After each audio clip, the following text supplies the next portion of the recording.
and welcome back to Live and Breathe Horses. We are going on with this wonderful collection of stories about the life and work of Tom Dorrance from this beautiful book, More Than a Horseman. Today's story is from Sally Marvel Freeman. As kids growing up in Nevada on the 25 Ranch, we had known and loved Jim Dorrance. He'd always been with us.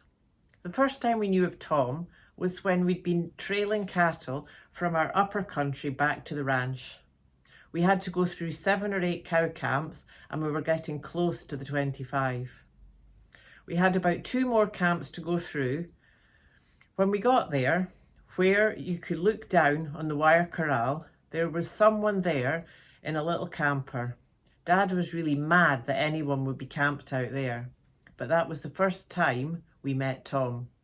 We wondered how anyone could have found his way out there. Tom was a woman's liber before there were any. He made me feel like I could do anything the boys could do, and I could ride as good as the boys. There was no reason why I couldn't. He just gave me that confidence. Because of him, I got to ride horses my dad never would have let me ride. I was little when we had a horse called Mr. Gunius. He was kind of an outlaw and he bucked, and Dad said he would never be broke.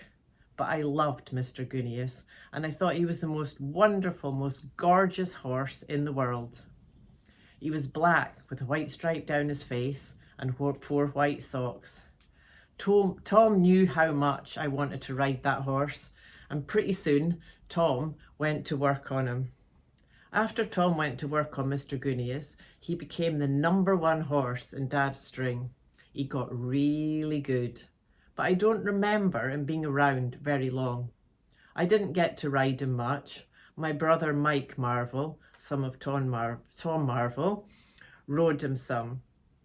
We were all pretty proud of him. Dad looked so classy riding him around. I always hear people talk about what a great horseman Tom was. But what I remember most about him was how kind he was. He was such a good, kind man. He really liked us kids, and maybe because he knew how hard we worked, he really showed us his playful side. He was very free and nurturing in that way. He wasn't worried about what other people thought. He'd lots of little games he played with us, and he knew all kinds of songs and ditties. I remember him singing a lot. He would sing and play with us in the cookhouse and make us giggle and laugh. He changed not only my dad's horsemanship, but softened him towards all us kids as well. I remember one cold morning when we were shipping and I'd no gloves. Tom came up and took my hands in his to warm them up. He had these big hands. I remember looking at his hands and just thinking, comfort. I wondered if all the people from Oregon were like that, but he would do things like ride up and grab my hand, and we'd be trotting through the bushes with him swinging my hand and singing, telling me to keep my horse going, keep his ears forward.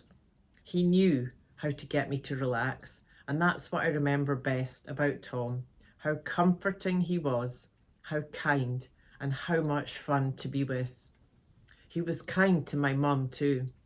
One morning, when she was cooking in the kitchen, she told him she would love to know all about this, and it's beyond me. And he just told her, well, Rosita, if you're happy with what you're doing, just keep doing what you're doing. So, thank you so much for joining me today. I hope you enjoyed that as much as I did. Keep tuning into the light, and I look forward to see you next time.